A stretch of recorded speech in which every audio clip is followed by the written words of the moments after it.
तो देखो बेटा, जो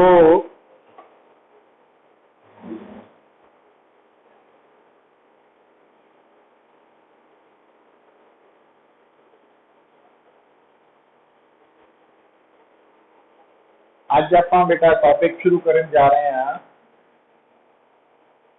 यूनिट नंबर 5 EM वेव्स के रिगार्डिंग।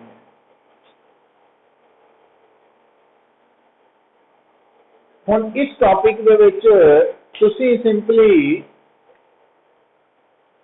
देखो, इस टॉपिक दे विच सब तो पहला क्वेश्चन ये आंदा कि व्हाट आर EM वेव्स। ठीक है, तो EM वेव्स का जो कंसेप्ट है, अगर आप थोड़ा जिहा इसकी हिस्टरी च जाइए भी तो एक्चुअली जदों असी बेटा वेव की गल करते हैं, व्हाट इज वेव,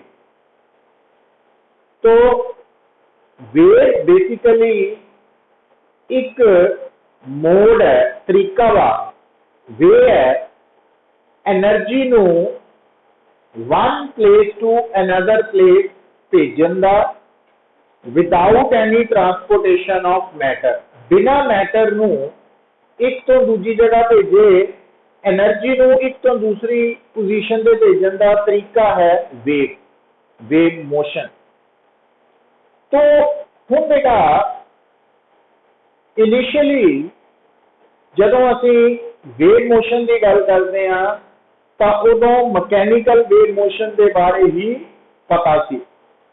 और मकैनिकल वेव मोशन बारे की पता सीगा कि मकैनिकल वेव मोशन के दौरान जो एनर्जी है वो ट्रांसफर हो रही है from one place to another place without any transportation of matter. Matter उत्थे दा उत्थे ही है, पर वो मैटर अपनी जगह पे वाइब्रेट कर रहा है, वो मैटर वेव का कंसेप्ट। पर बेटा जो साइंटिस्ट मैक्सवेल है, मैक्सवेल, उसने सब तो पहला जिदा आप फर्स्ट यूनिट दे विच गॉस लॉ के बारे पढ़ते हैं, E dot dA is equal to Q by epsilon naught, है ना। तो गॉस लॉ इन इलेक्ट्रोस्टैटिक या इलेक्ट्रिसिटी कह लीजिए, गॉस लॉ इन इलेक्ट्रिसिटी। हुण ये जिहड़ी इक्वेशन है ये थानू की दस रही है कि जिथे चार्ज होएगा उत्थे इलैक्ट्रिक फील्ड एग्जिस्ट करेगा, ये दस रही है। पर ये जिहड़ी इक्वेशन है ये टाइम इंडिपेंडेंट इक्वेशन है, ये टाइम इन्वॉल्व नहीं है। ठीक है, हुण बेटा जदों असी थर्ड यूनिट पढ़ते सी मैग्नेटिज्म बारे, उहदे विच भी थानू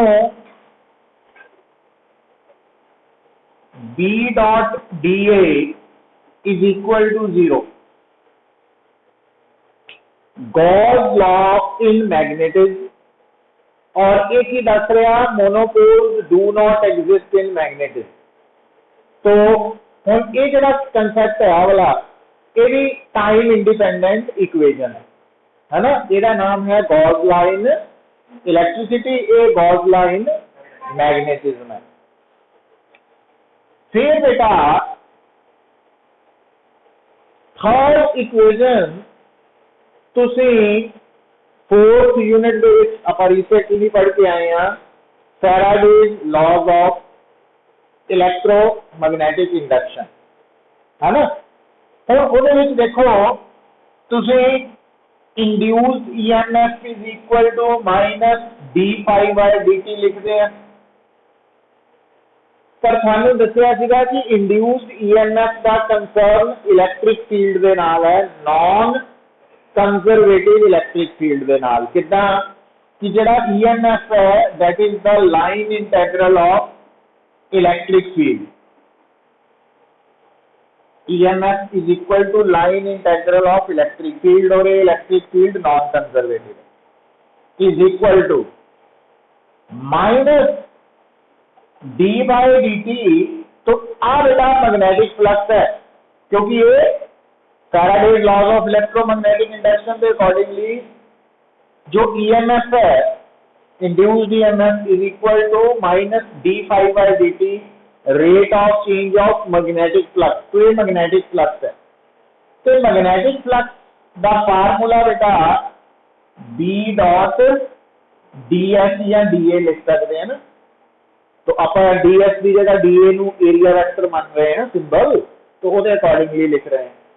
और इस इक्वेशन को बेटा देखो आ इंटीजर है, इंटेग्रल, और ये डिफरेंशिएशन है, ये दोनों इंटरचेंजेबल होंगे हैं।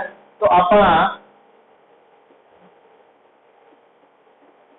इन्हें इतना भी लिख सकते हैं।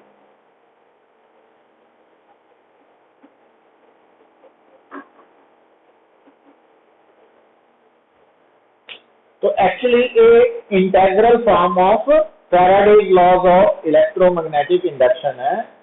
मतलब इथों स्टार्ट होके इत्थे तक पहुंच गए ना।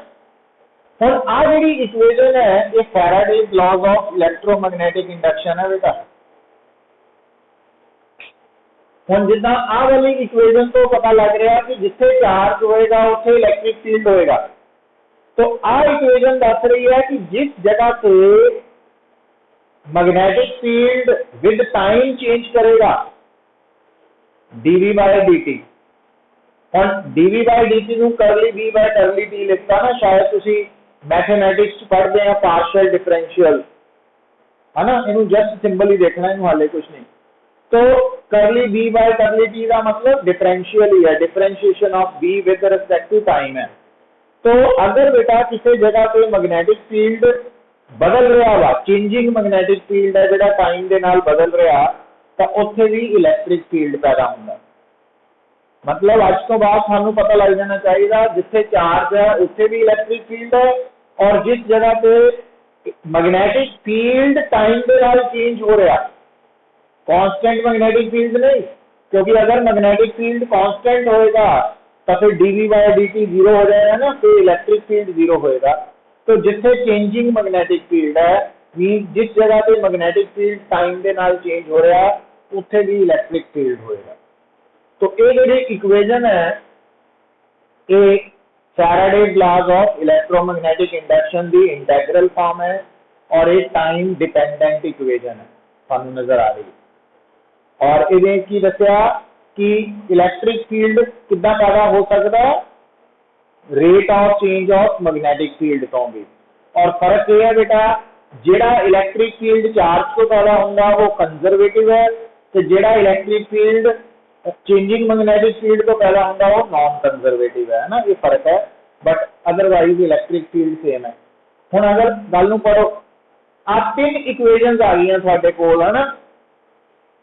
ये जिहड़ियां तीन इक्वेशनस है ये मैक्सवेल ने उन्हां नूं इकट्ठा किया। ये Gauss law electricity, Gauss law in magnetism, Faraday's laws in electromagnetic induction, ये तीन इक्वेशंस हो गई हैं।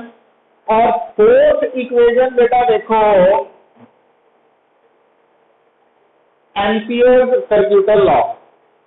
लिसन, ध्यान दो पुत्र। तो जेड़ा एम्पियर्स सर्क्यूटल लॉ है वो भी यूनिट नंबर 3 पढ़िया सी आपां कि line integral of magnetic field is equal to mu naught I enclose, आई थी ना। तो मैक्सवेल ने बेटा चेक किया, आप भी देखांगे हुण इस तो बाद कि ये जिहड़ी इक्वेशन है मैक्सवेल ने जदों इस इक्वेशन, एक इक्वेशन है एम्पियर्स सर्क्यूटल लॉ की मैथमेटिकल फॉर्म है, जदों उन्हें इसकी स्टडी की उन्हें कहा भी ये इनकम्प्लीट है, इनकम्प्लीट है मतलब ये एक टर्म की टर्म मिसिंग है, मिसिंग है। और वो जी मिसिंग टर्म है वो उन्हें कंप्लीट की किदा। तो आ जरा करंट आई है ना, हम थोड़ा जहा ध्यान दियो पुत, करंट का मतलब साडे लिए की है, rate of flow of charges. तो चार्जेस के फ्लो तो पैदा हुए करंट नूं असीं की कहने आ, कंडक्शन करंट। कंडक्शन करंट मतलब फ्लो ऑफ चार्जेस दे करके है। पर मैक्सवेल ने बेटा जो इस इक्वेशन की स्टडी की, जो कि आप इस तो बाद समझांगे, उन्हें देखा भी ये लॉ जोड़ा है ना एम्पीयर सर्क्यूटल लॉ, ये इनकम्प्लीट है। तो उसने इनकम्प्लीट लॉ को कंप्लीट करने लई इहदे विच ना एक टर्म अपने वालों इंट्रोड्यूस की कि उन्हें इस कंडक्शन करंट के नाल plus ID displacement current introduce किया। हम तुसी कहोगे व्हाट इज डिस्प्लेसमेंट करंट, उसके बारे आप हुणी गल करते हैं।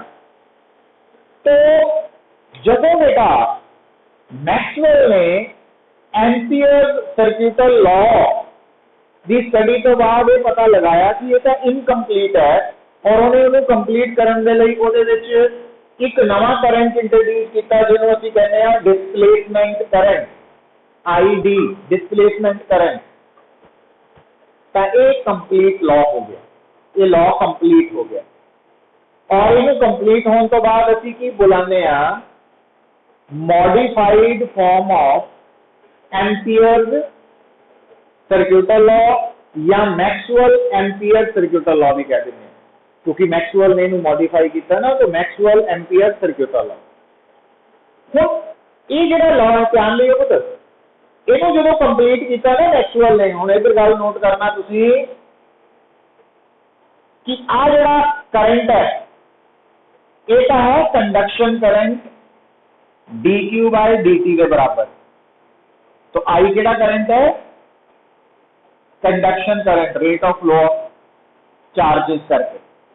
तो मैक्सवेल ने इस इनकम्प्लीट लॉ को कंप्लीट करने लिए जो करंट इंट्रोड्यूस किया उसका नाम की है डिस्प्लेसमेंट करंट। तो ये करंट कोई फ्लो ऑफ चार्जेस वाला करंट नहीं है।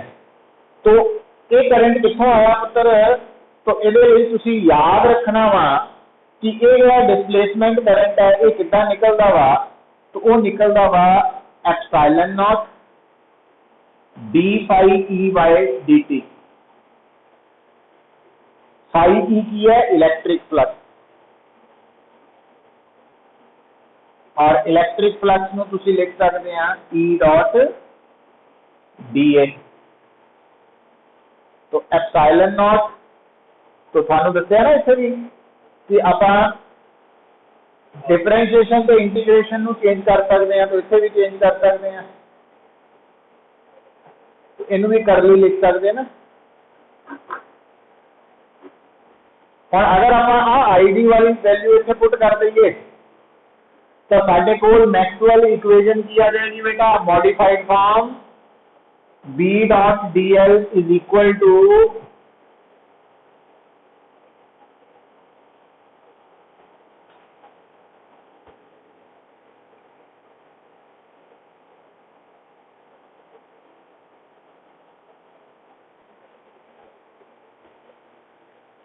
तो एक मानो आ याद होनी चाहिए, this is modified form of Ampere circuital law और Maxwell Ampere circuital law.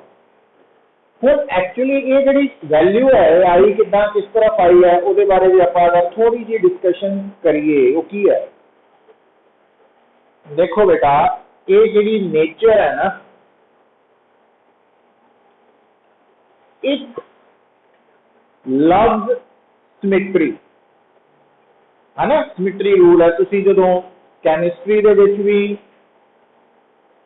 Filling of orbitals पढ़ते हैं तो उत्थे सिमेट्री करके जो स्टेबल कॉन्फ़िगरेशन है वो कई बार मतलब एक पर्टिकुलर ऑर्डर कॉन्फ़िगरेशन नहीं चलती, और फिर सिमेट्री प्रेफरेंस आ जाती है ना, वो सिमेट्री लीड्स टू स्टेबिलिटी। तो जो मैक्सवेल है उसने की सोचा कि जो इलैक्ट्रिक ते मैग्नैटिक फील्ड है ना, वो चाहे देखण नूं पहली नज़र से अलग अलग लगते हैं, पर वो बेसिकली एक सिंगल क्वांटिटी इलैक्ट्रोमैग्नैटिक फील्ड के ही दो पार्ट्स है। हुण जिस तरह बेटा ये बड़ी सिंपल एग्जांपल है कि एक मान लो क्वाइन है, पर अगर मैं तुहानू एक क्वाइन शो कर रहा है ना, हुण क्वाइन की गल ना भी करिए, आ पेन ही है।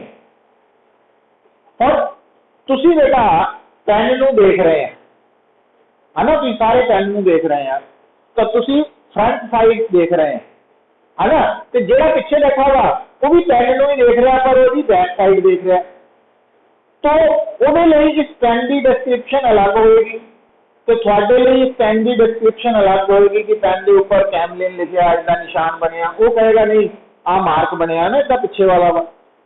तो गल तुसी इको चीज को ऑब्जर्व कर रहे हैं, पर डिफरेंट लोकेशंस तो होने करके थोड़ी डिस्क्रिप्शन उसके बारे अलग आ रहा है ना।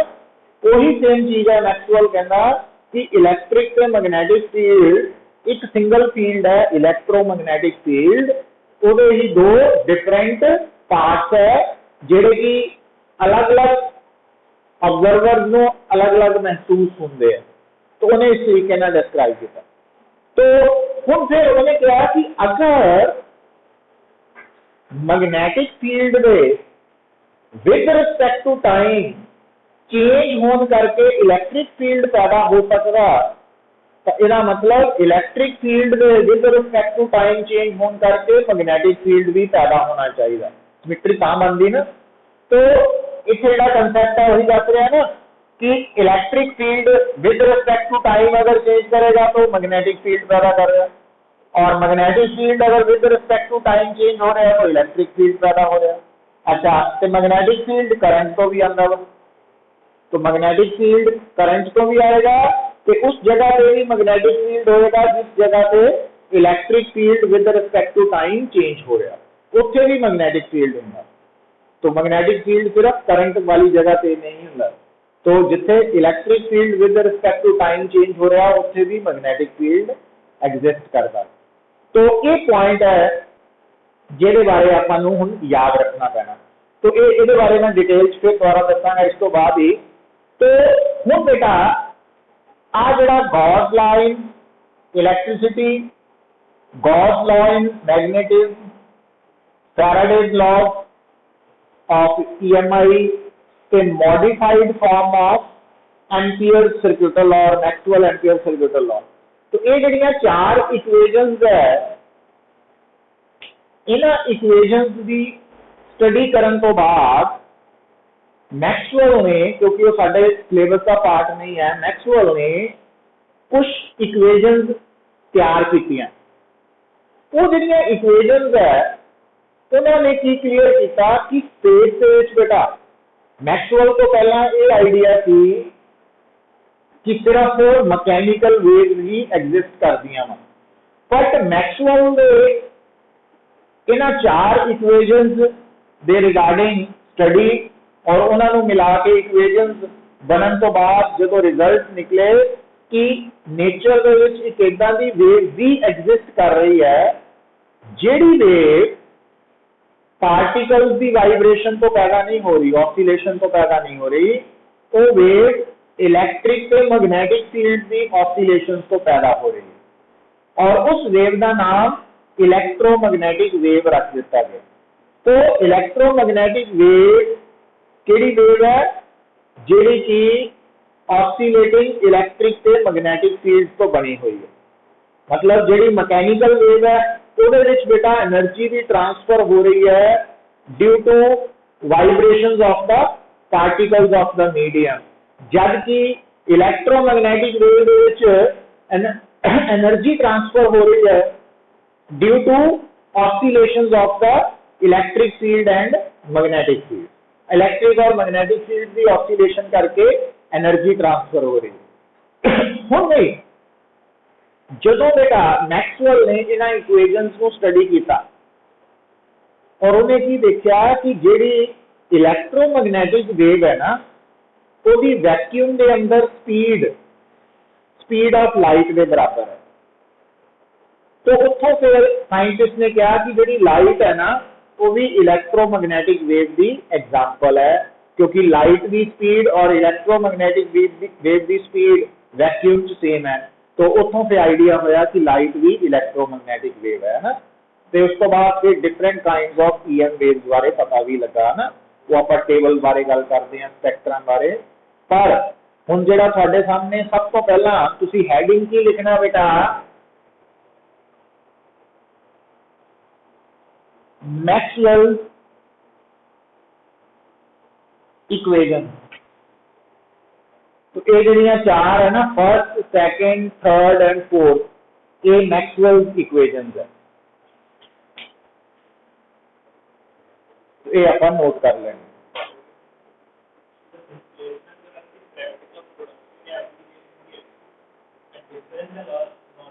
हाँ वो दाखना है ना, दूसरे में नोट कर देना।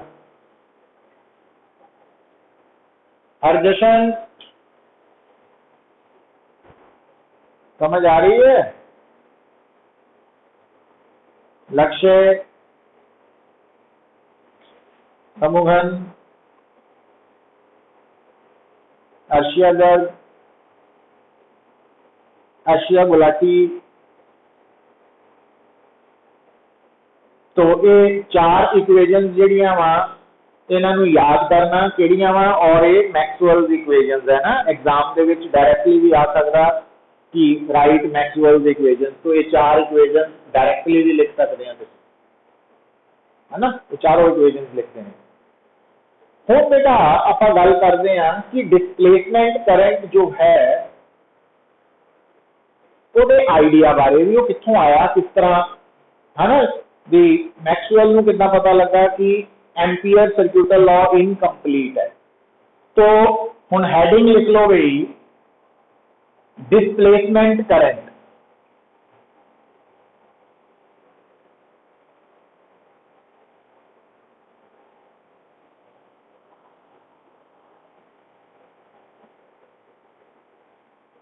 डिस्प्लेसमेंट करंट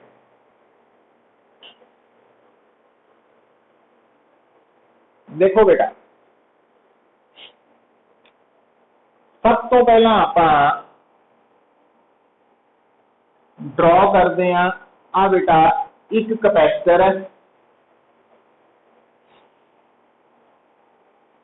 और एक कनेक्टेड है एसी सोर्स नाल, ठीक है। हुण ये जिहड़ा कैपेसिटर है एसी सोर्स नाल कनेक्टेड है, लेट एट एनी टाइम, किसी टाइम पे आई की है इंस्टेंटेनियस करंट। तो इत्थे आई की है इंस्टेंटेनियस करंट। और एक गल सानू क्लीयर है बेटा, ये जिहड़ा करंट मैं शो किया आई, ये कंडक्शन करंट है, फ्लो ऑफ चार्जेस करके, जबकि आ कौन है, वैक्यूम है।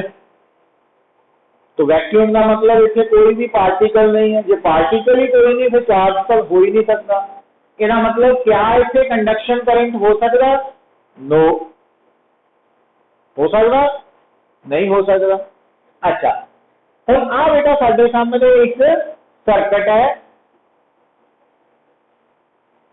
हम अगर मैं इस सर्किट के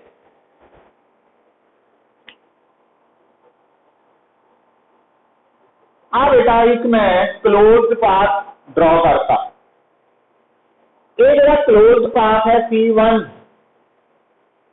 इस पाथ ने जिहड़ा एरिया कवर किया ਉਹਦੇ ਵਿੱਚੋਂ ਦੀ कितना करंट लंघ रहा I, और दूसरा मैं पाथ C2 ड्रॉ कर लिया है ना। C1 C2 ये दो पाथ्स है। हुण अगर आप बेटा एम्पीयर सर्क्यूटल लॉ,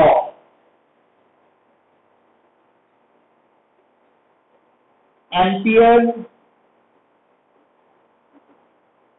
सर्क्यूटल लॉ की गल करिए, Ampere circuital law B dot DL is equal to mu naught I enclosed होंगे ना। हुण अगर तुसी एम्पीयर सर्किटल लॉ C1 नू अप्लाई करो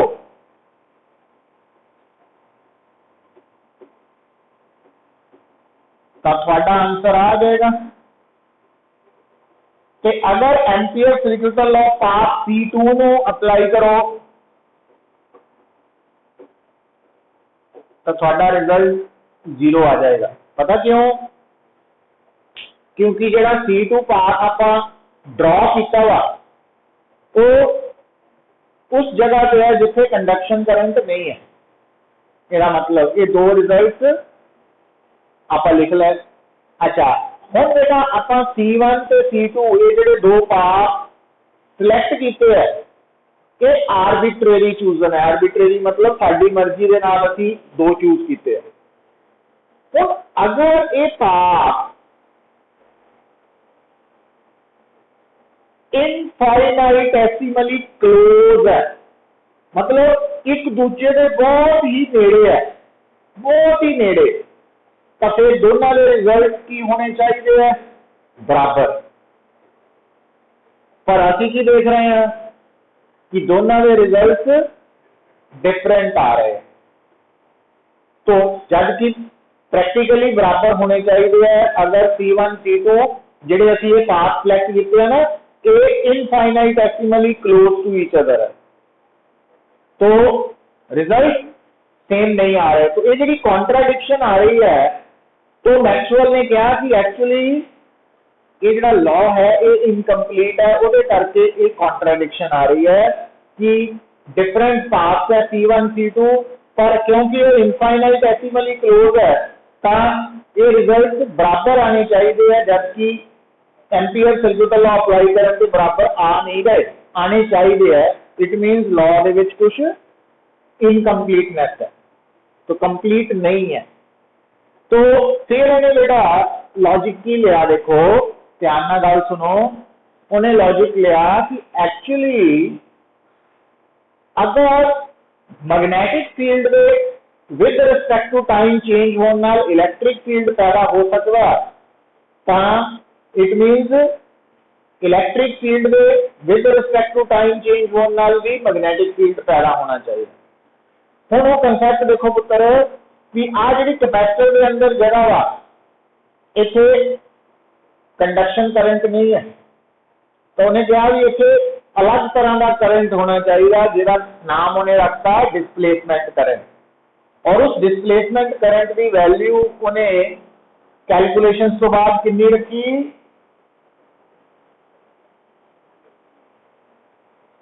इज इक्वल टू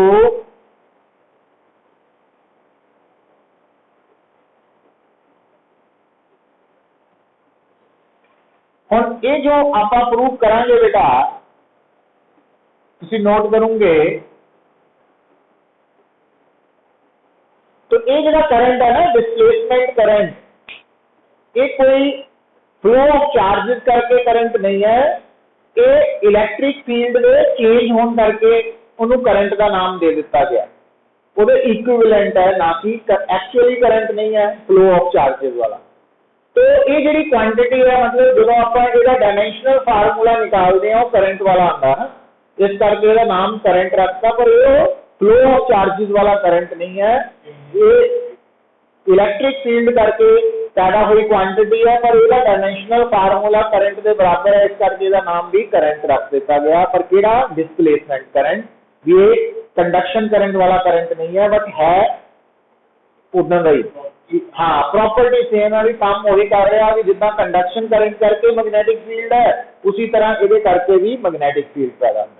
अच्छा फिर गल सुनिए पुत्र, हुण आप प्रूव कर सकते हैं कि चाहे एक करंट कंडक्शन करंट तो अलग है पर यदि वैल्यू सेम है कितना।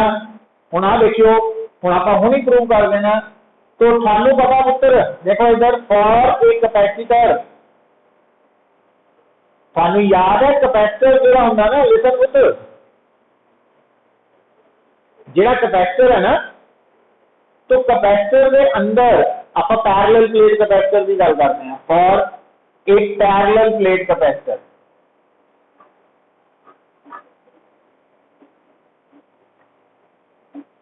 इलैक्ट्रिक फील्ड यूनिफॉर्म होंगे, कांस्टेंट नहीं मैं कह रहा, यूनिफॉर्म अलग है, कांस्टेंट अलग है, दोनों च फर्क होंगे। यूनिफॉर्म का मतलब कि कैपेसिटर के अंदर प्लेट के विच जिहड़ी स्पेस है दो प्लेट के विच, उत्थे हर जगह पे इलैक्ट्रिक फील्ड का है ना मैग्नीट्यूड डायरेक्शन सेम है, पर वो टाइम के नाल चेंज हो रही है, तो वो दोनों चीज़ों में फर्क होगा। तो ई यूनिफॉर्म है ना। अच्छा, ਇਹਦਾ मतलब पुत्र ਜਿਹੜਾ आ वाला फार्मूला है, तो आप ये यूनिफॉर्म है तो इन्हों इंटीग्रेशन जो बाहर ले आ सकते हैं। तो आई डी की बन गया epsilon naught d by D t E, है ना, और इंटीग्रेशन सिर्फ केडी रह गई d A d. D A पता की है, कैपेसिटर की प्लेट का टोटल एरिया। अच्छा हुण देखो बेटा, इनू मैं थोड़ा जिहा वैक्टर फॉर्म च करता, तो ये टोटल एरिया आ गया कैपेसिटर की प्लेट का। तो एक्चुअली ये वैक्टर फॉर्म है, तुहानू पता आप पैरेलल प्लेट कैपेसिटर की गल कर रहे हैं, प्लेन प्लेट है ना, प्लेन एरिया, यूनिफॉर्म एरिया, तो इस करके वो टोटल एरिया आ गया। हुण मैग्नेटिक इलैक्ट्रिक फील्ड कैपेसिटर की प्लेट के अंदर ते एरिया वैक्टर सेम डायरेक्शन च हुंदे हैं, इसका मतलब इन्हां दा डॉट प्रोडक्ट और 0 आ गया, क्योंकि ई और ए पैरेलल प्लेट लिए सेम डायरेक्शन होंगी है। अच्छा हुण ध्यान दियो, इलैक्ट्रिक फील्ड की होंदा वा कैपेसिटर दी पैरेलल प्लेट कैपेसिटर के अंदर sigma bye epsilon not, sigma bye epsilon not. तो आ एप्सिलॉन नॉट कटिया गया, तो एप्सिलॉन नॉट पता क्या था, चार्ज पर यूनिट एरिया, तो सिग्मा इंटू ए चार्ज आ गया ना।